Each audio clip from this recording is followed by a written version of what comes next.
अर्ज करी, भगवान विष्णु प्रकट हो गए। कहा भी बेटा कैसे याद किया, कैसे याद किया मुझे कि भगवान मैंने आज तक आपसे कुछ नहीं मांगा और आज मैं आज कुछ मांगना चाहता हूँ। अगना वचनबद्ध हो गया। आज मुझे हरि रूप चाहिए, मैं विवाह कराऊंगा। हरि का अर्थ संस्कृत में बंदर भी होता है। विष्णु जी ने उसका बंदर का मुंह लगा दिया, विष्णु जी चले गए। अब नारद जी ने सोचा कि मैं सबसे हैंडसम हो गया ही, और वो आ गया स्वयंवर में। स्वयंवर में चेयर रखी हुई थी, सभी राजा महाराजा जो भी विवाह कराने के इच्छुक थे उस पर बैठ के विराजमान हो गए। अब नारद जी भी बैठ गया जच के कुर्सी पे। अब वह लड़की आई माला लेकर, वरमाला। अब जो ही वो नारद के पास आई तो कति सोच लिया था आते बनेगा काम। अब वो लड़की उसे आगे गुजर गई, आगे निकल गई। उसने सोचा लड़की का ध्यान नहीं पड़ा दिखे। अब वहाँ से उठ के खाली कुर्सी और थी, वहाँ जा बैठा, अकीबी दर्शे आओगी जब दिखूंगा। अब वो उसके पास से फिर आगे गुजर गई, थोड़ी सी पीछे हो केवल के अकुआ सकल उसको ढूंढ लागे गधे मार दे तो रखे।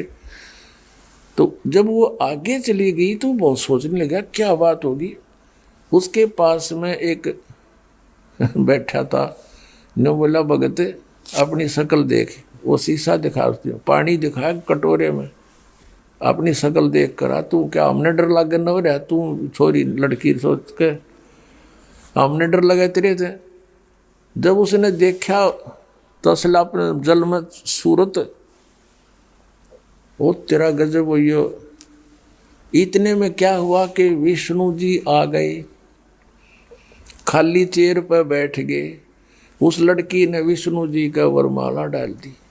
अब नारद जी की तो 100 पे सुई गई, एकदम क्रोधित हो गया, 100 गाली सुना दी विष्णु के, तू छलिया है, छल कपटी है, तू किसी को सुखी देख कर नहीं प्रसन्न होता, तो किसी को बसता देख कर खुश नहीं है, और श्राप दे दिया कि तूने जो मुझे बंदर का मुंह लगा है और तू सारी उम्र अपनी पत्नी की, आज मैं एक औरत के वियोग में दुखी हूँ, तू सारी उम्र सारा जीवन एक अपनी औरत के वियोग में गुजारेगा, व्यतीत करेगा। अपने आत्माओं, नारद जी पहले तो सिंगर का गया था मैं विषय विकारों पर काबू पाऊंगा, और फिर उन विषय विकारों का घुटने टेक दिए, नतमस्तक हो गया, ब्याह करवाऊंगा। और फिर विष्णु जी को श्राप दे दिया। वो विष्णु जी उस श्राप को आप नहीं समाप्त कर सके, भोगना पड़ा नारद जी के श्राप। ये 3 ताप होते हैं। इन 3 तापों में से किसी एक ये भी है कि कोई श्राप दे दे, कोई जंतर मंतर कर दे, कोई गाल दे, कोई अन्य प्रेत आत्माओं को किसी में डाल दे, तो उनको भी ये भगवान 3 ताप का नाश भी नहीं कर सकते। और कबीर परमेश्वर है, वो 3 ताप का नाश भी कर सकता है। आपके ऊपर कोई व्याधा किसी प्रकार की उसको पूर्ण रूपेण समाप्त कर सकता है।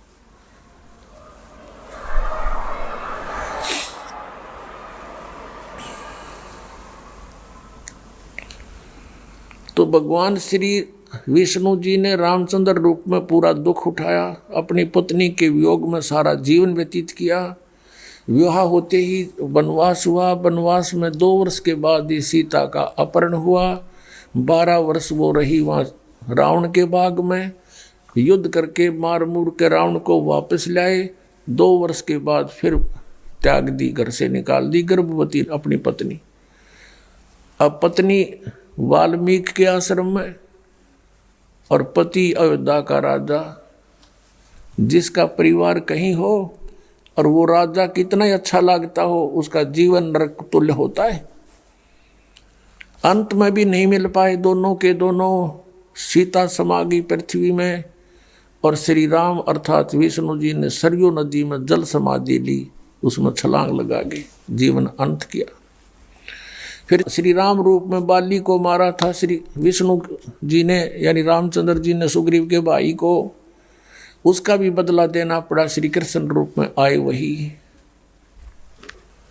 और एक शिकारी जो बाली वाली आत्मा थी, वो शिकारी बना हुआ था, विषाक्त जहर से युक्त उसका तीर था, वो श्री कृष्ण के पैर में मार के उनका वध किया, अपना टिट फॉर टैट लिया। तो यहां परमात्मा कहते हैं, कबीर जी तुम कौन राम का जपते जापम, और ताते कटे ना ये तीनों तापम। अब प्रसंग चल रहा है, हम वहीं आते हैं। जिनकी आप पूजा करते हो, हम भिखारी बने फिरे थे, सत साधना ना करके, सतपुरुष की पूजा ना करके हम इन भगवानों के आगे हाथ फैलाए फिरते थे। और ये कुछ दे नहीं सकते, ये अपना दुख दूर नहीं कर सकते, अपना पाप नाश नहीं कर सकते। तो जब तक हम उस पूर्ण परमात्मा, जैसे यजुर्वेद अध्याय नंबर 5 के मंत्र नंबर 32 में लिखा है, कबीर अंगारी असी बम्बारी असी सवर ज्योति रित धामा असी। कबीर परमात्मा जो कबीर साहब जो है वो पाप नाशक है, पापों का शत्रु, अरि माने शत्रु, बम्बारी बम्ब माने बंधन, अरि माने शत्रु, बंधनों का नाश करने वाला, बंदी छोड़, यानी हम कर्म बंधनों से यहाँ कैद हैं काल की जाल में, और इस बंधनों को कोई काट दे वो बंदी छोड़, कर्म काट दे वो बंदी छोड़, बंध से छुड़ाने वाला। तो कबीर अंगारी असी बम्बारी असी, बंधनों का शत्रु है। आपको थोड़ा सा हिंट दिखाते हैं। अब कबीर परमेश्वर जी ने कहा था कि वेद मेरा भेद है, मैं ना वेदन के माही, और जौन वेद से मैं मिलूं वो वेद जानते नहीं, कि वेद मेरी महिमा गाते चारों के चारों। लेकिन इन वेदों में मुझे पाने की वे ऑफ वर्शिप नहीं है, पूजा की विधि नहीं है। ये देखिएगा, यजुर्वेद प्रकाशक हैं सार्वदेशिक आर्य प्रतिनिधि सभा 2/5 महर्षि दानंद भवन, रामलीला मैदान, नई दिल्ली से। ये यहाँ से छपा है। मुद्रक है Prince offset printers 1510 Pataudi house, Daryaganj, नई दिल्ली से। इस 5वें अध्याय का 32वां श्लोक आपको दिखाते हैं। ये है 5वां अध्याय 5वां, और ये यजुर्वेद, ये 32वां अध्याय श्लोक है, मंत्र है। यहाँ लिख रखा उसी गसी कबीर अंगारी असी। अब हम इसको कबीर बोलते हैं, बै कबीर, ये वह है, हम वह बोला करें। जैसे किसी का नाम वेद प्रकाश होता, हम कहेंगे आ वेद प्रकाश आजा। जैसे कोई धर्मवीर है तो धर्मवीर बोला करें हम, ये हमारा अपना लोकल लैंग्वेज है। तो हम इसको कबीर को कबीर बोलते हैं। अंगारी माने पापों का शत्रु, बम्भारी माने बंधनों का शत्रु, इन्हीं का। फिर है सवर ज्योति रित धामा असी। ये देखो, हे जगदीश्वर, जिस कारण आप कांतिमान हैं। अंगारी माने छोटे चलन के जीवों, छोटे चलन वाले जीवों के शत्रु नहीं। ये तो बकवाद कर रखी है, अनुवाद ठीक नहीं किया। अंग अरि माने शत्रु, अरि इसको संधि छेद करें, अंग अरि, अग माने अंग माने पाप होता है, पाप का शत्रु। और इसने क्या कर दिया, इसका अर्थ यूं कर दिया, संधि छेद करते समय इसको ऐसे कर दिया। और हम इसको अगर, जैसे ये यजुर्वेद है, यही इसका इन्हीं से सेट होगा ये मामला। अब ये 36वां अध्याय यजुर्वेद का दानंद द्वारा अनुवाद है इसका। इसके प्रथम मंत्र में लिखा है, रचम वाचम परपधे मनो यजु परपधे। ये यजु शब्द है ना ओनली, और यहाँ अनुवाद किया इसने इसका। इसमें यजु का अर्थ यजुर्वेद लिख दिया, बिल्कुल सही किया। अब ये यजु है, यहाँ लिखना पड़ेगा कि ये यजुर्वेद के विषय में है। ये पूरा अब बना इसका अर्थ यजुर्वेद। तो यहाँ ये देखो कवि है, इन्होंने यहाँ कवि कर दिया इस 5वें अध्याय का। और ये जो 32वां श्लोक हम पढ़ रहे हैं, इसमें ये जो कबीर शब्द है इसको इन्होंने ऐसे कर लिख दिया। अब इसका अर्थ करते समय यह लिखना चाहिए था कबीर देव लिख देते, ये कबीर वह लिख के कबीर लिख देते, कबीर देव लिख देते, तो हम उसको कबीर देव बोल रहे हैं, कबीर देव, हम उसको कबीर देव, देव माने परमेश्वर, कबीर साहब हैं, यहाँ लिखना चाहिए वो कबीर देव हैं। ये कहना कवि इनकी वो समस्या भी हल हो जाए, कवि वो कबीर देव लिखना था, कबीर देव हैं, हम उसको कबीर साहब बोलते हैं, कबीर अपने लोकल लैंग्वेज में, वो कबीर साहब हैं। बम भारी माने बंधनों के, अरि माने शत्रु, ये तारा दिए जिसकी बकवास है विस्तार तेरा, अरि माने शत्रु, बंधनों के शत्रु, बस ये छोड़ दो, यानी बंधन के शत्रु, अरि माने शत्रु, बम्ब माने बंधन, बंधनों के शत्रु बंदी छोड़ हैं कौन, वो कबीर हैं, कबीर देव हैं। और अंगारी माने पाप नाशक, ये गलत अनुवाद किया इसने। और फिर कौन है वो, रित धामासी, रित धामा, सतधाम युक्त, सतलोक युक्त, हम सतधाम कहें उन्हें सतधाम, सतलोक कह देते हैं, लोक कहो धाम कहो एक ही बात है, सतलोक युक्त यानी रित धामा, यानी वो सतलोक वाले हैं, सतलोक में रहते हैं। और सवर ज्योति स्वयं प्रकाशित, सवर ज्योति इन अड़ंगा कर रखा है, अंतरिक्ष को प्रकाश करने वाले, सवर ज्योति का अर्थ है स्वयं प्रकाशित, तेजो में शरीर युक्त परमात्मा है। अब प्रसंग चल रहा है पुण्यात्माओं कि वेद मेरा भेद है, मैं ना वेदन के माही, जौन वेद से मैं मिलूं ये वेद जानते नहीं। सो हम शब्द हम जग में ल्याए, सार शब्द हम गुप्त छिपाए, वेदों में ओनली एक ओम मंत्र है।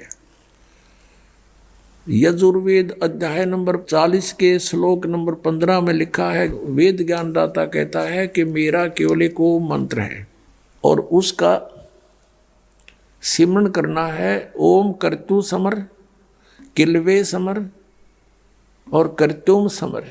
ओम नाम का जाप काम करते करते सिमरन करो, ओम नाम का जाप विशेष कसक के साथ सिमरन करो, मनुष्य जीवन का परम कर्तव्य जान के इसका स्मरण करो। तो उसमें क्या लिखा है कि वायु अनिलम अथ इदम भस्मांतम शरीरम, यानी शरीर जब तेरा नष्ट होगा, फूक्या जाएगा, अंत होगा, उस समय तुझे ओम से मिलने वाला अमरत्व प्राप्त होगा। गीता जी अध्याय नंबर 8 के श्लोक नंबर 13 में कहा, गीता ज्ञानदाता ये वही है जो वेद ज्ञानदाता है, ब्रह्म ही है। श्री कृष्ण जी में बोल रहा है, ये कह रहा है कि ओम इति एकाक्षरम ब्रह्म व्यवहारन माम अनुसमरण ये प्रयाति तदन देहम से याति परमाम गतिम। मुझ ब्रह्म का केवल एक ओम अक्षर है, नथिंग एल्स, यही है और कुछ नहीं। और जो इसका उच्चारण करता हुआ शरीर त्याग कर जाता है, सयाति परमाम गति, वो ओम से मिलने वाली परम गति को प्राप्त करता है। ओम से कौन सी अमरत्व मिलेगा, कि कौन सी गति मिलेगी, वो मिलेगा ब्रह्मलोक। 8वें अध्याय के 16वें श्लोक में लिखा है कि ब्रह्मलोक पर्यंत गीता जी में भी पुनरावृत्ति में है, वहां गए हुए प्राणी भी फिर जन्म मृत्यु को प्राप्त होते हैं। इसलिए गीता जी अध्याय नंबर 4 के श्लोक नंबर 5-9 में, गीता जी अध्याय नंबर 2 श्लोक 12 में, गीता जी अध्याय नंबर 10 श्लोक 2 में गीता ज्ञानदाता कहता, अर्जुन तेरे मेरे बहुत जन्म हो चुके, तू नहीं जानता मैं जानता हूं। इससे सिद्ध है कि गीता ज्ञानदाता भी नाशवान है, इसके पुजारी भी नाशवान ही रहेंगे, जन्म मृत्यु होती रहेगी। वो परम पद नहीं मिल सकता जहाँ जाने के बाद साधक फिर लौटकर कभी संसार में नहीं आते, और उसके बिना यू जरा मरण मिटते नहीं, या चलो चलो मिटते नहीं। इसलिए गीता जी अध्याय नंबर 7 के श्लोक नंबर 18 में गीता ज्ञानदाता अपने इस गति को भी, जो 8वें अध्याय के 13वें श्लोक में ये कह रहा है, इसको भी अनुत्तम बताता है। ये भी अनुत्तम गति है मेरी, क्योंकि जन्म मरण मिटते नहीं, जरा मरण रोग कट्टे नहीं, फिर गता की हुआ है, जो टट्टू है। फिर आपने देखा होगा, उस कई बार दिखाया आप जी को इस महावीर जैन जी के जीवन कलेजा हिल जाए। आदमी जरा सा भी होश में होता है, 80 लाख बार तो देवता बना और 60 करोड़ बार गधा, 30 करोड़ बार कुत्ता। अब चाट ले उस देव पद ने जब कुत्ता बन गया थे। तो कहने का भाव ये है कि यहाँ जो यजुर्वेद अध्याय नंबर 40 के मंत्र नंबर 15 में जो कहा है कि भस्मांतम शरीरम अमृतम, तो ओम नाम से मिलने वाला अमृत तो वहां मिलेगा। अब इतना ही मिलेगा, कितना मिलेगा? ब्रह्मलोक में चले गए। तो गीता जी अध्याय नंबर 8 के श्लोक नंबर 16 में इन अनुवादकर्ताओं ने यहाँ फिर अज्ञानता दिखाई है। इन्होंने ये तो लिख दिया कि ब्रह्मलोक पर्यंत सभी प्राणी नाशवान हैं, यानी पुनरावृत्ति में है, वहां गए हैं भी वापस आते हैं, स्थायी स्थान नहीं होता, चलो चलो नहीं मिटी। उन्होंने यह अनुवाद गलत कर दिया कि गीता ज्ञानदाता कहता है कि मुझे प्राप्त प्राणी का फिर जन्म नहीं होता, ये गलत अनुवाद कर दिया। फिर ये सारे जो है मंत्र व्यर्थ हो गए जिनमें ये कहा तेरे मेरे बहुत जन्म हो चुके, तू उस परमात्मा की भक्ति कर। तो यहाँ अनुवाद गलत किया। इसका अर्थ ये बनता है कि जो ये नहीं जानते कि ब्रह्मलोक गए हुए प्राणी भी पुनरावृत्ति में है, तो अर्जुन मुझे प्राप्त प्राणी का भी पुनर्जन्म होता ही है। इन्हें अनुवाद गलत कर दिया। विद्यते का अर्थ विद्य माने जानना होता है, कि जो ये नहीं जानते कि ब्रह्मलोक में गए हुए प्राणी भी पुनरावृत्ति में है, वो मुझे प्राप्त होकर भी पुनर्जन्म, उसका भी पुनर्जन्म है अर्जुन। इसका ये यथार्थ है। अब श्रीमद् भगवत गीता अध्याय नंबर 15 को हम पढ़ रहे थे, जिससे हम बाहर गए। अन्य जो आपके समक्ष सारा कुछ करके लाए हैं, ये इसके लिए लाए हैं। अब गीता जी अध्याय नंबर 15 के श्लोक नंबर 4 में आपने पढ़ा, और गीता ज्ञानदाता भी कहता है कि उस परमेश्वर की भक्ति कर जिसने सारे ब्रह्मांडों की रचना की है, और उस परम पद की खोज करनी चाहिए जहाँ जाने के बाद फिर लौटकर साधक कभी संसार में नहीं आते।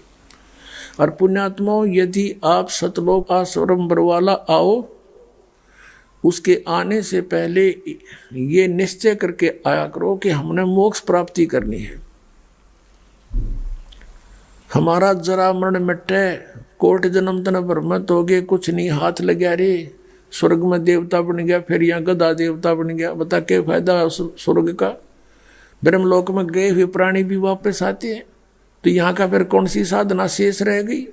और सतलोक की जो ज्ञान साधना बताते हैं ये नकली पंथ, इनके 5 नाम, 5 नाम काल के, बताइए कैसे वहां जाएंगे? काल के जाल में यहीं फंसे बैठे हैं। और उन 5 नाम के जाप करने वाला शिवदयाल जी खुद भूत बनकर बुक्की में बोल रहा है, बिरान माटी हो रही उसकी, हुक्का पीवे, फिर देव का न्यू रोटी खावे। बता 10 लोग गया होता, यहाँ टिंडे लेना होता वो, और फिर ये इच्छा रहती है उसकी हुक्का पीने की। परमात्मा कहते हैं संशय शोक सराय में ये सूतक दिन राती, और जीवित जग में जूती पड़े फिर जम तोड़े छाती। यहाँ बिरान माटी होगी इसकी, और फिर यम के दूत दे ही तोड़ेंगे, वो अलग से दुख होगा। सदा 84 लाख योनियों में स्वयं चला गया लाखों को, और उसमें झोंक गया भाड़ में। अब गीता जी अध्याय नंबर 15 के श्लोक नंबर 4 आपने पढ़ा। अप्रसंग चल रहा है कि यह चलो चलो क्योंकि कैसे मिटे, बिन साहेब की बंदगी की तरह ठोर ठिकाना ना। हम इसको ठिकाना मान रहे, इन कोठियों को, कल मृत्यु हो जाए, काय का ठिकाना ये खाक ठिकाना हमारा। हम इस बांधे हुए बैठे हैं, कति समर्पित हुए बैठे हैं, और बकवाद करें, नारी पाप इकट्ठे करें वो अलग से। तो पुण्यात्माओं, जब आप सतलोक आश्रम बरवाला में आवें तो पहले ये निश्चय करके आया करो। और फिर जो आपके ऊपर तो मालिक अनजान थोड़े ही है। जब आप डॉक्टर के पास आ गए हार थक गए, तो फिर डॉक्टर कोई बालक थोड़ा है, वो सब जानता है इसकी कौन सी वस्तु कहाँ डिफेक्टिव है और कौन सी बीमारी का पहले इलाज करूं ताकि इसका जीवन बचा रहे। अब पुण्यात्माओं, जैसे किसी व्यक्ति का एक्सीडेंट हो गया और उससे ब्लड निकल रहा है, और वो बता रहा है जी मेरे पेट में दर्द है, मेरे घुटने में दर्द है, मर गया। अब वो डॉक्टर उसके उन पीड़ाओं को नहीं देखेगा, वो पहले उस ब्लड को बंद करेगा, ऑपरेशन करेगा। उसका वो पता है, उसको भी मालूम है कि ये ठीक रो रहा है, कि इसका दर्द है अभी, लेकिन डॉक्टर ट्रीटमेंट सही स्थान पर कराए, इसका जीवन रक्षा इससे होगी, यूँ तो बाद में भी कर दूंगा। तो पुण्यात्मा, आप यहाँ आते हो तो आप समझ लो उस हॉस्पिटल में आगे जिसमें आपके सारे पाप कटेंगे, सारे रोग कटेंगे, और जन्म मृत्यु का दीर्घ रोग भी यहीं कटेगा।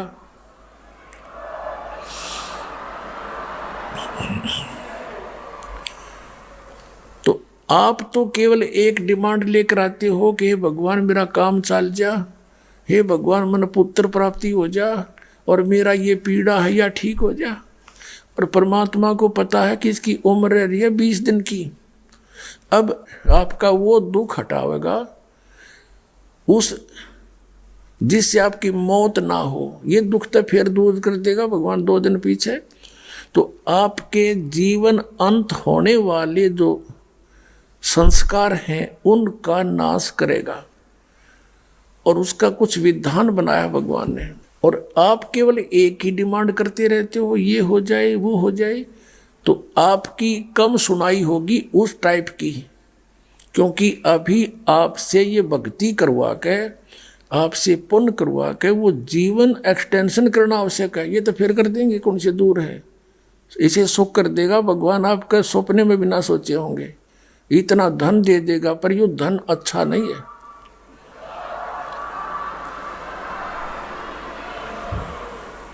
ये आपको इतना धन दे देगा, लेकिन यह धन भी अच्छा नहीं है, ये सत्कर मान लेना। और इतना सुख दे देगा, आपका समझ में नहीं आवा, यूँ इतना है भगवान सचमुच परमात्मा ऐसा करता है। हमने सुना था, आप यहाँ होता देखोगे, एक नहीं 100 देखोगे एक के घर में। लेकिन परमात्मा कहते हैं मैं पता नहीं कितना सुख दे दूँ अपने बच्चों को, मुझसे क्या, डॉक्टर कोई दुश्मन थोड़ा ही है, उसको पता इसका सारा रोग ठीक हो जाना चाहिए।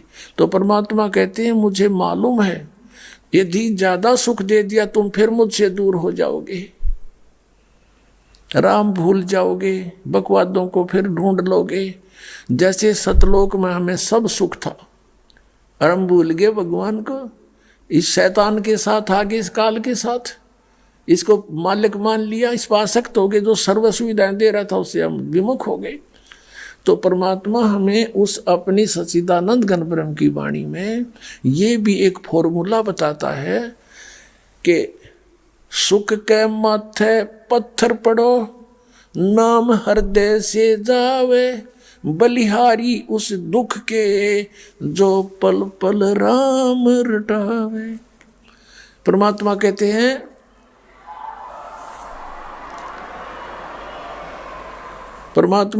हैं इसे सुख के आग लगे तो भगवान ते दूर करे। हे परमात्मा, इतना दुख भी दिए रखना, तेरी याद बनी रहे। तो इतना कष्ट आप पर रहना चाहिए, घना सुख नहीं मिलना चाहिए। सुख मिलते ही आप भगवान से दूर होगे। दास का इसमें बहुत बड़ा अनुभव है। ऐसे व्यक्ति आए थे यहाँ पर बहुत से जो ज्ञानहीन, उनको कुछ दिन ठीक साधना करने से उनको सुख हो गया, अब वो छोड़कर चले गए। अब क्या होता है, आप जी को कल भी बताया था कि एक सतनाम की मंत्र की कितनी कीमत है आपके पास। एक श्वास, उस श्वास से आपने सतनाम का जाप कर लिया जो 2 अक्षर का है, और उस 2 अक्षर के जाप से आपकी कितनी कमाई बन गई। परमात्मा ने सच्चिदानंद घन ब्रह्म की वाणी में श्री आदरणीय गरीबदास साहिब जी के माध्यम से उसके अंतःकरण में फीड करके बाहर निकलवा रखी है।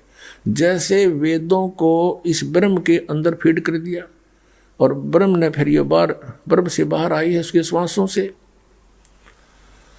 और ऐसे गरीबदास जी ने को इन्होंने यो ज्ञान दिया। फिर गरीबदास जी ने बोल के ये बोला है, उसमें क्या बताया है कि सतनाम पालड़े रंग होरी हो, 14 लोक चढ़ावे राम रंग होरी हो, 3 लोक पासंग धरे रंग होरी हो, तो ना तुले तुलाया राम रंग होरी हो। एक सांस के सिमरन का एक विधिवत यानी पूरे संत से प्राप्त करके मर्यादा में रहते हुए श्रद्धा से कसक के साथ। एक श्वास की कीमत कहते हैं 14 लोग एक पालड़े में, एक तराजू के एक साइड में बैलेंस होती है, जो आजकल इलेक्ट्रॉनिक चल पड़ी है। तो फिर भी उसमें लकड़ के डंडी होती थी, 2 पलड़े नीचे लटकते होते थे, और उसमें अगर कोई एरर होती थी तो जो सौदा तोलने के लिए आया है व्यापारी, जैसे चने तोलने हैं, तो चनों की एक मुट्ठी भर के दूसरे पलड़े में डाल दी जाती थी ताकि वो बैलेंस एररलेस हो जाए, डिफेक्ट ना रहे इसमें। तो उसको पासिंग कहा करते कि पासिंग ठीक कर, इसकी इसमें पासिंग है, डिफेक्ट है। वो पासिंग ठीक करने के लिए एक मुट्ठी चने एक पालड़े में डाल दिए जाते थे, वो एक सार हो जाते थे, उसको पासिंग है। वो सौदे में नहीं आती पासिंग। और ये पृथ्वी लोक, स्वर्ग लोक, इंद्र वाला लोक जिसको स्वर्ग, और एक पाताल लोक, ये 3 लोक। ये तो न्यू सोचो पासिंग में है, ये सौदे में नहीं आते। और हम एक सरपंच बनकर राजी हो गए, हम एक MLA MP बन जा, फूले नहीं समावे, तो हमारी बालक बुद्धि है यार। आप कितने धनी हो, कबीरा सब जग निर्धना धनवंता ना को, धनवंता सो जाड़िए जिस पर सतनाम धन हो। ये सतनाम राम नाम धन हो, राम नाम सतनाम है। अब और 14 लोग चढ़ावे, 3 लोग पासेंग धरे रंग हो रही हो, और तो ना तुले तुलाया राम रंग हो रही हो। सतनाम की कीमत एक पालड़े में एक श्वास की, श्वासु श्वास की, और दूसरे पलड़े में 14 लोग, इंद्र का लोक, शिव का लोक, विष्णु का लोक, ब्रह्मा का लोक, दुर्गा का लोक, ब्रह्मलोक में बने हुए अन्य जो नकली सतलोक अलख लोक वो, और अन्य सभी 14 लोक। वो कहते 14 लोक एक साइड में चढ़ा दे, एक तरफ उसके सतनाम की कीमत, और ये 3 लोग तो पासिंग के स्थान पर समझो, आउट ऑफ बिजनेस, ये तो सौदे से बाहर है।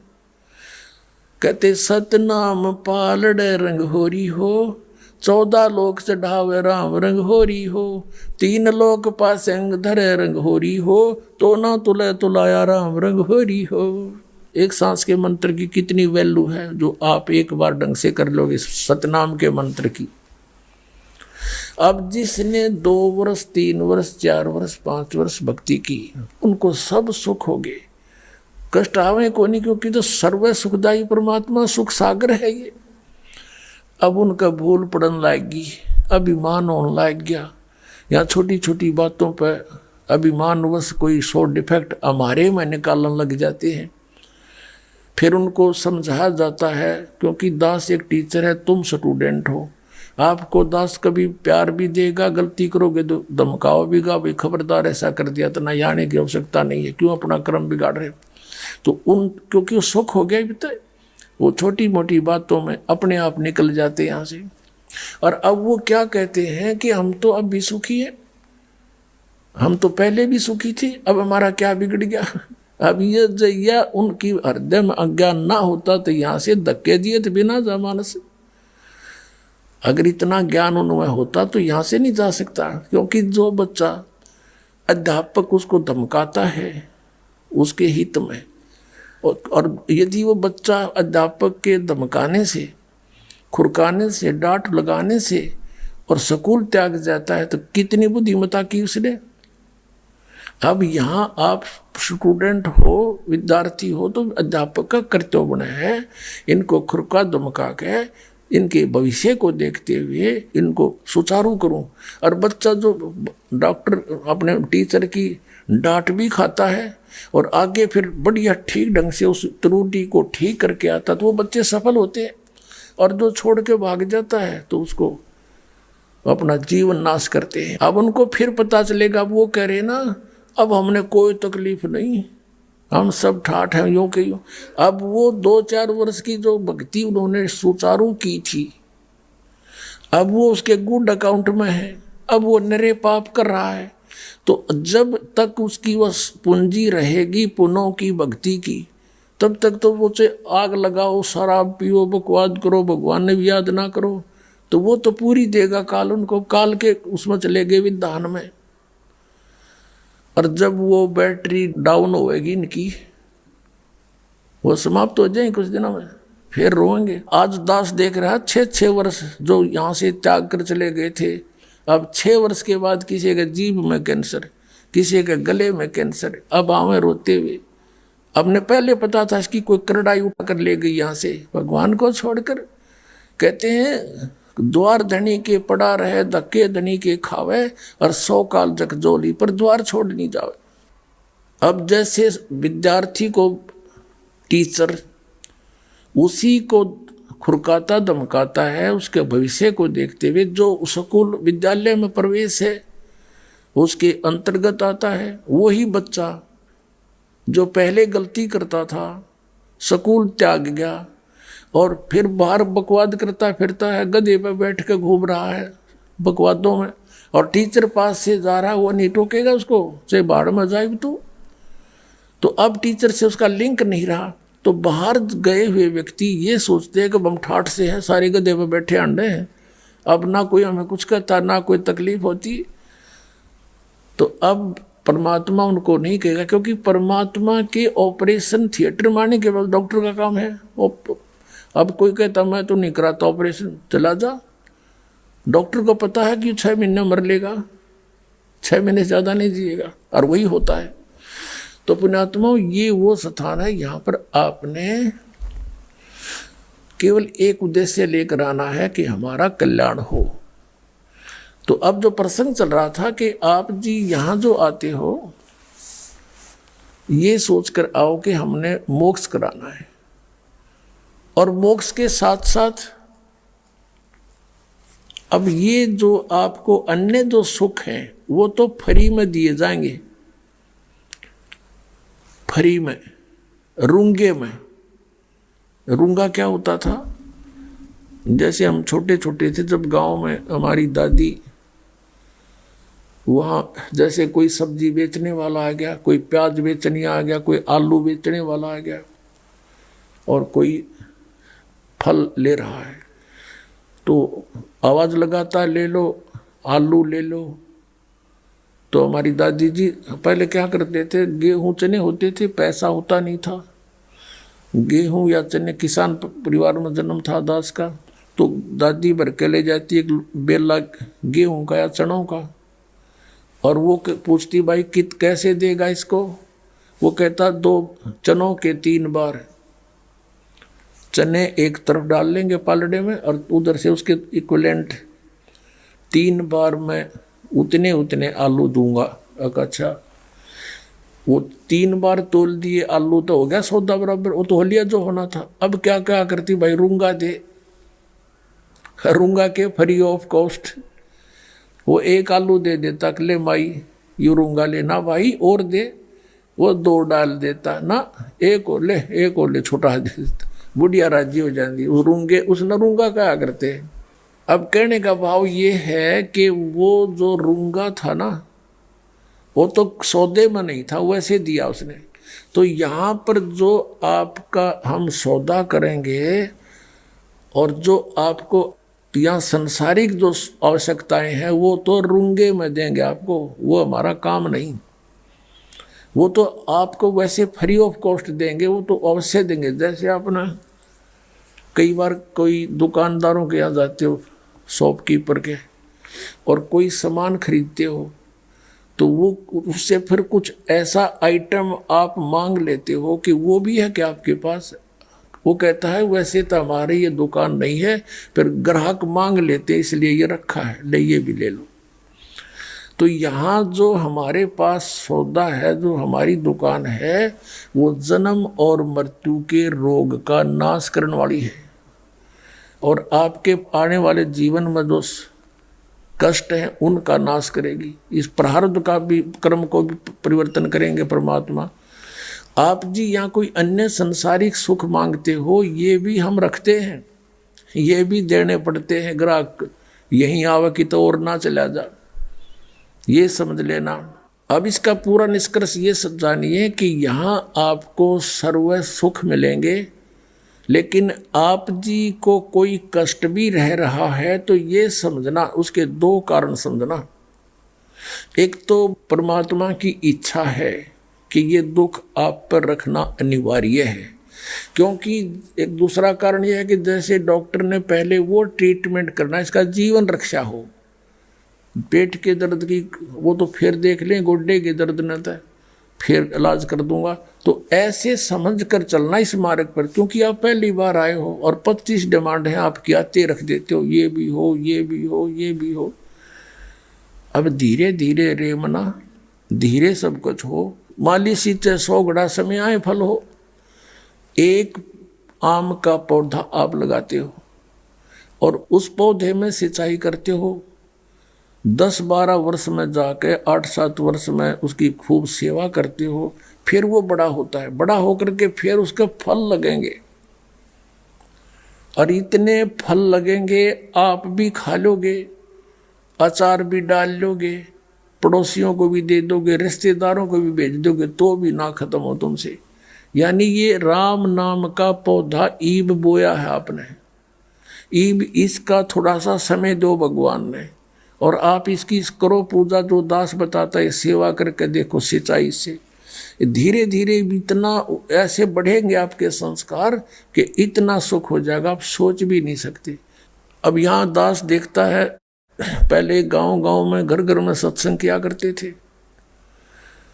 अब जो अमीर ये माया के धनवंत थे वो तो इन राधा स्वामी, धन धन सतगुरु और वो बड़े बड़े पंथा में इस क्या नाम है आसाराम कर सुधांसुर के जा चिपके थे, और बेचारे दुखी सुखी दुखी दाखी थे, वो दास के संपर्क में आने लगे। यहाँ ते उनको राहत मिलने लगी। तो उस प्रारंभ में ये दास देखा करता था, क्योंकि दास जब सर्विस भी करता था, सैटरडे संडे को सत्संग भी करता था। तो हम कहीं सत्संग कर रहे होते तो कोई न्योता दे कर आता अपने मित्रों को नगर के नगर में कि हमारे घर आना, और उस गली में हमारा घर है और गुरुजी सत्संग करेंगे। तो अब वो भगत याद करते हैं उन बातों को और कहते हैं कि उन दिनों को अब याद करते हैं जब प्रारंभ किया था आपने इस भक्ति मार्ग को। उसमें हम जैसे किसी के घर जाते थे, घर की पहचान हमें नहीं होती थी, तो क्या पहचान कर रखी थी हमने कि जिस घर के सामने 3-4 साइकिल खड़े हों और 5-4 साइकिल खड़े हों तो समझ लो यहाँ सत्संग होने लग रहा है गुरु जी का। यानी इतनी वीक पोजीशन के भक्त हमारे साथ जुड़े थे। यह पहचान थी कि जरा 5-7 साइकिल खड़े हों, मोटरसाइकिल का नाम नहीं, यहाँ सत्संग हो रहा किसी के घर में। और अब देखते हैं उन्हीं पुण्यात्माओं के ट्रक चलते हैं, ट्रक और गाड़ियों में आते हैं, कारों में अपने बच्चों समेत। अब उन्होंने ये मांगा नहीं, उनको कुछ पहले तो यही मांगने आए थे, वो धीरे धीरे देना शुरू किया, लेकिन फिर बाद में जब ज्ञान हुआ उनके संस्कार इतने प्रबल हो गए, अब पे परमात्मा समय अनुसार उनको जो आवश्यकता कहते हैं रिक्वायरमेंट ऑफ द फैमिली आप पे पूरी करता रहता है। साईं इतना दीजिए जिसमें कुटुंब समावे, हम भी भूखे ना रहे, अतिथि ना भूखा जावे। और आज दास देख रहा है इस पार्किंग में कार नहीं नोड़ती बच्चों की, इतनी बड़ी पार्किंग है। तो कहते हैं जैतन राजपाट भी चाहिए हमरा धर ले ध्यान, ये सुख भी मैं ही दूंगा, ये और नहीं दे सकते, वो तेरे संस्कार को ही दे सकते हैं। और उन संस्कारों को तुम बर्बाद कर रहे हो जो वहाँ दूसरे पंथों के पास जाकर बैठ के। अब एक 30-30 वर्ष 35-35 वर्ष के साधक राधा स्वामी पंथ, धन धन सतगुरु पंथ, जय गुरुदेव पंथ वालों से आ रहे हैं। अब ये पहले माया के धनी थे, माया के धनवंत थे, और वहाँ कुछ भविष्य की भक्ति थी नहीं ठीक, और फिर भी ये सुखी थे। तो ये सोच रहे थे कि हमने इस साधना से लाभ हो रहा है। अब एक परिवार में 6 कष्ट आ गए। एक बता रहा था मेरी पत्नी के तो वाल बदले गए, और मुझे हाई ब्लड प्रेशर है, किडनी डिफेक्ट होगी, और मेरे पास 3 गाड़ियां चलती थी, आज कंगाल हो गया, लोन में सब बिक गई। और राधा स्वामी से 25 वर्ष से जुड़ा था। अब जब तक वो पूर्व जन्म की बैटरी ठीक थी इनकी, तो सब कुछ सुख भी लगे थे, ये सोच रहे थे इनसे सुख हो रहा है, और यहाँ से नए सिरे से सुख दिया जाता है, नए सिरे से सेटिंग की जा रही है। एक एक परिवार को 20-20 सुख अपने गिनवा दूंगा यहाँ पर। फिर भी दास फिर यही आता है कि इस सुख को मानकर इस घने सुख की डिमांड मत करना। इस बात को ध्यान रखना कि सुख के माथे पत्थर पड़ो, जिस ते ना मर देते जावे, और बलिहारी व दुख के जो पल पल नाम रटावे। कि हे परमात्मा ऐसा सुख बाढ़ में पड़ो जिस ते तेरी भूल पड़े। हे परमात्मा वो कष्ट भी हमें बना रहे जिससे आपकी याद बनी रहे। अपनात्मा जो आप यहाँ आए हो, दास देख रहा है यहाँ पर 90% व्यक्ति, भक्त, बेटी, भाई, बहन, ये कष्ट वाले आए हैं जिनके ऊपर कोई आपत्ति किसी टाइप की भी है, वो दुख निवारण के लिए पहुंचे। अब ये समझना कि वो दुख आपके लिए वरदान बन गया। यदि आप पर कष्ट न आते तो आप जो कुछ भी कर रहे थे वो फाइनल मान रहे थे। उस दुख ने आपके ऊपर एक मेहर करी कि यहाँ खोजते खोजते आप ठीक ठिकाना आ गए। अब वो दुख भी दूर होगा और सदा का जरा और मरण का यो झंझट, ये संकट भी कटेगा आपका। हमारा तो यहाँ ट्रीटमेंट, ये हॉस्पिटल इस दीर्घ रोग का नाश करने वाला है। जन्म और मरण के रोग का जो पृथ्वी पे किस ब्रह्मांड में कहीं नहीं है यह हॉस्पिटल। अब पुण्यात्माओं, अब हम फिर उसी प्रसंग पर आते हैं कि पहले गए ना बावड़े, रहते भी सब जाही, बिन साहेब की बंदगी कहीं ठोर ठिकाना नहीं। बिन परमेश्वर की भक्ति, सतपुरुष की भक्ति, क्योंकि हमारा साहेब सत्य पुरुष है, अंडरस्टूड है वो हमारे लिए। अब जैसे अभी तक ब्रह्म ब्रह्म कहा करते थे ये ब्रह्म के पुजारी, यही राम, यही खुदा, तो उनके लिए ब्रह्म ही फाइनल था। अब इसके लिए जैसे ये पुरुष माने प्रभु, ब्रह्म माने प्रभु, तो ये ब्रह्म कहते हमारा साहब, ब्रह्म कहो, साहब कहो, पुरुष को, इस सर्व पुरुष को यानी ज्योति निरंजन को इन वेदों वालों ने ब्रह्म को फाइनल गॉड मान रखा था, कंप्लीट गॉड मान रखा था, पूर्ण परमात्मा मान रखा था। और जब ये खुद कहता है, और गीता पढ़ने वालों को, गीता बोलने वाले को फाइनल गॉड मान रखा था, ये तो ऐसे अज्ञानता बस श्री कृष्ण जी से ये ज्ञान प्राप्त मान रहे थे गीता का। नहीं, गीता जी का ज्ञान श्री कृष्ण जी में प्रवेश करके है। और इन काल भगवान ने, सर्व पुरुष ने बोला था, तो ये इसी को परमात्मा मान रहे थे, श्री कृष्ण जी को। इसलिए कृष्ण जी को इतना महत्व दे दिया कि गीता तो कह रही है कि ओम नाम से अतिरिक्त कोई मंत्र नहीं। 8वें अध्याय के 13वें श्लोक में ओम इति एकाक्षरम ब्रह्म विवहारण मामनुस्मरण यह प्रियाति तदन देहम सयाति परमाम गति। मुझ ब्रह्म का केवल एक मंत्र है, नथिंग एल्स। और इसका अंतिम श्वास तक साधना करता हुआ जाता है तो ओम से मिलने वाली जो परम गति वो प्राप्त हो जाएगी। वो आपको बता दी, वो ब्रह्मलोक है। ब्रह्मलोक में गए प्राणी फिर जन्म मृत्यु में, ये भी अनुत्तम है।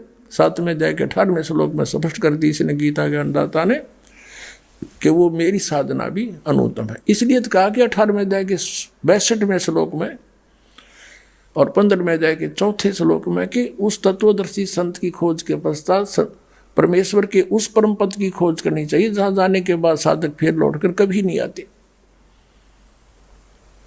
18वें अध्याय के 62वें श्लोक में कहा कि अर्जुन तू सर्वभाव से उस परमेश्वर की शरण में जा, उसकी कृपा से ही तू परम शांति को, सनातन परम धाम को प्राप्त होगा। जब तक जन्म मृत्यु है परम शांति नहीं हो सकती। अब मान लिए कोई ब्रह्मलोक में चला गया, देवता बन गया, वो कुछ दिन तो देवता हो गया, मरते फिर गधा बन गया, बता परम शांति कहाँ से हुई? और शाश्वत स्थान कहाँ हुआ उसका? वो जो सदा बना रहे जिस स्थान पर, वो शाश्वत स्थान होता है। तो फिर वापस आ गया। अब गीता के पढ़ने वाले और पढ़ते हैं गीता, जपते हैं हरे राम राम राम कृष्ण कृष्ण हरे हरे, राधे राधे। बता, सबके सिर घुमा रखे काल ने, बुद्धि उल्टी कर रखी फिट। अरे गीता जी पढ़ो, उसका तो अनादर कर रहे हो परमात्मा का, उसके साथ तो चीटिंग कर रहे हो। भगवान कहता है ओम के अतिरिक्त कोई नाम नहीं, और तुम करो राधे राधे और पढ़ो गीता। बता फूटे वाघ हमारे, ऐसे टीचर मिले हमें, सिलेबस कुछ कह रहा है, पढ़ा रहे हैं नावल। तो पुण्यात्माओं, ईब तक तो हमारी इन्होंने गांठ बांध रखी थी, घसीट रखे थे बे, मतलब इन नकली गुरुओं ने। इब आप बुद्धिमान हो गए, आपको अक्षर ज्ञान इसलिए दिया परमात्मा ने कि मुझे पहचान सको ना। ये आग या शिक्षा एक अभिशाप है मानव के लिए, क्योंकि इसमें चतुराई गणी सीख ली, और इस चतुराई से हम बेईमान बन गए, हाहाकार मचा रखी है, प्यार रहा नहीं, इतने चतुर बना दिए नो काग की तरह, बस पैसा पैसा ढूंढते फिरते हैं।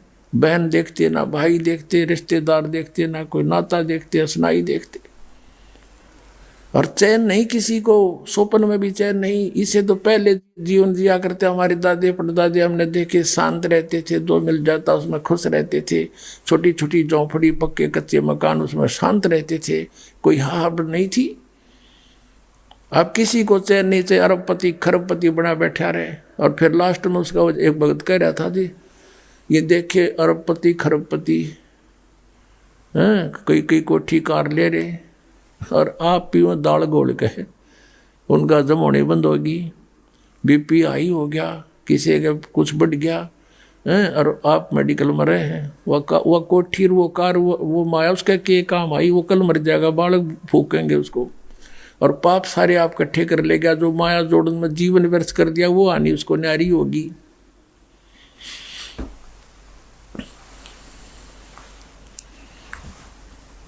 तो अब जो प्रसंग चल रहा है कि गीता ज्ञानदाता अपनी भी साधना को अनुत्तम बताता है, और इसकी भक्ति से भी चलो चलो समाप्त नहीं हो सकती, और बिन साहिब की बंदगी कहीं ठोर ठिकाना ना। तो हमने जो साधना करनी है वो कौन सी करनी है? जैसे परमात्मा का विधान है कि एक ओम नाम है ब्रह्म की साधना का, सरपुरुष का। गीता जी अध्याय नंबर 15 के श्लोक नंबर 16 और 17 में 3 पुरुष बताए, एक सरपुरुष, एक अक्षर पुरुष, एक परम अक्षर पुरुष। परम अक्षर पुरुष यानी परम अक्षर ब्रह्म, वो 8वें अध्याय के 3रे श्लोक में कहा है। गीता अध्याय नंबर 8 के श्लोक 1 में अर्जुन ने प्रश्न किया था कि आपने जो 7वें अध्याय के 29वें श्लोक में जिस तत्वब्रह्म की जानकारी दी है कि उसको जानकर प्राणी की ओर जरा मरण से छूटने का प्रयत्न करते हैं, संसार की किसी वस्तु की इच्छा नहीं करते, वो किम तत्वब्रह्म, उसका 8वें अध्याय के 3रे श्लोक में उत्तर दिया है कि वो परम अक्षर ब्रह्म है। तो यहाँ गीता जी अध्याय नंबर 15 के श्लोक नंबर 16 और 17 में ये 3 पुरुष कहो चाहे प्रभु कहो, तो जैसे ब्रह्म ये ज्योति निरंजन को यहाँ अभी तक कंप्लीट गॉड मान रखा था और अकल थी नहीं। अब वेदों में कहता है, यजुर्वेद अध्याय नंबर 40 के मंत्र नंबर 15 में तो कहता है मेरा ओम नाम है, और यजुर्वेद अध्याय 40 के मंत्र नंबर 17 में तुरंत कहता है एक मंत्र छोड़ के। और यजुर्वेद का 40वां अध्याय अंतिम है, लास्ट है, और इसका अंतिम मंत्र है 17वां, पूरे यजुर्वेद का लास्ट मंत्र है। उसमें निर्णय कर रखा है, ये वेद ज्ञानदाता कहता है। ये देखिएगा अपने आत्माओं, ये शिक्षा आपको इसलिए दी है कि आप भगवान को पहचान सके। और अब तक हमें लोक वेद सुना रहे थे, शास्त्र विरुद्ध साधना कर और करवा रहे थे। अब टीचर वही है जो सिलेबस से पढ़ाए, और आउट ऑफ सिलेबस जो पढ़ाता हो तो शत्रु है उन विद्यार्थियों का, उसको फिल्मी गाने याद करावे, फिल्मी तर्जों पर ये गाने गावे लेकर 8 संतों के शब्दों की। तो यहाँ ये गलत कर रहे थे सारा। अब गीता जी अध्याय नंबर 16 के श्लोक नंबर 23 में कहा कि शास्त्र विधि को त्याग कर जो मनमाना आचरण करते हैं, मनमानी पूजाएं करते हैं, मनमाने जाप जपते हैं, न तो उनको सुख हो, ना उनकी गति हो, ना उनको कोई किसी प्रकार की सिद्धि प्राप्त हो, यूजलेस। इसलिए 24वें श्लोक में कहा कि अर्जुन, इससे तेरे लिए शास्त्र ही प्रमाण है। कर्तव्यों की व्यवस्था में करने योग्य कर्म है, भक्ति के न करने योग्य है, उनमें शास्त्रों में प्रमाण है, उसके अतिरिक्त कुछ मत मानना किसी की। अब हमने अपने सदग्रंथों को फिर से ढूंढना, आप देखना पड़ेगा। अब देखिएगा यजुर्वेद में प्रकाशक सार्वदेशी कार्य प्रतिनिधि सभा 2/5 महर्षि दान भवन रामलीला मैदान नई दिल्ली, और इसके अनुवाद करता है महर्षि दानंद सरस्वती। ये यहाँ से प्रिंस ऑफसेट प्रिंटर्स से पटौदी हाउस 1510 दरियागंज नई दिल्ली से छपा है। अब इसके देखना लास्ट में, ये कति लास्ट आ जाता है यजुर्वेद का, और ये 15वां श्लोक है 40वें अध्याय का, 44वां अध्याय 40वां अध्याय यजुर्वेद। यहाँ देखना, ये 15वां श्लोक मंत्र है। वायु अनिलम अमृतम अथिदम भस्मांतम शरीरम ओम करतो समर किलबे समर करतुम समर।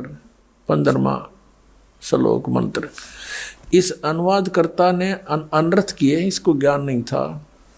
करतो, हे कर्म करने वाले जीव, ये करतो समर काम कर्म करने वाले जीव, तो शरीर छूटते समय। अब देखो ओम, ये ब्रैकेट में संस्कृत मूल पाठ के शब्द हैं, इनका अनुवाद अलग से करता है। ये ओम करतो समर किलबे समर करतुम समर, यू मैं है करतुम समर। अब इस मत सीधा लिखा कि ओम, ओम नाम का सिमरण, काम करते करते कर सिमरण कर, किलबे माने किलबलाहट के साथ, ये विशेष कसक के साथ सिमरण कर, और करतुम माने अपना परम कर्तव्य जान कर सिमरण कर। अरे ओम का सिमरण के लिए संदेश है।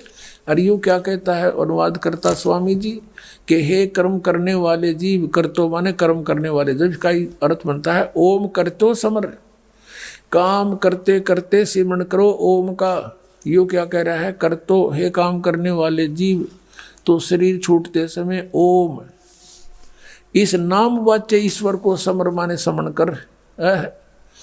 अब नोना कहता ओम का सिमरण कर, इसे सिद्ध है कि ये ओम का सिमरण नहीं करता था महर्षि दानंद, इसका अर्थ गलत करा। ओम का सिमरण नहीं कहता कि ओम का सिमरण कर, ये कहता है जिसका ओम नाम है उस भगवान का सिमरण करे, ओम का नहीं।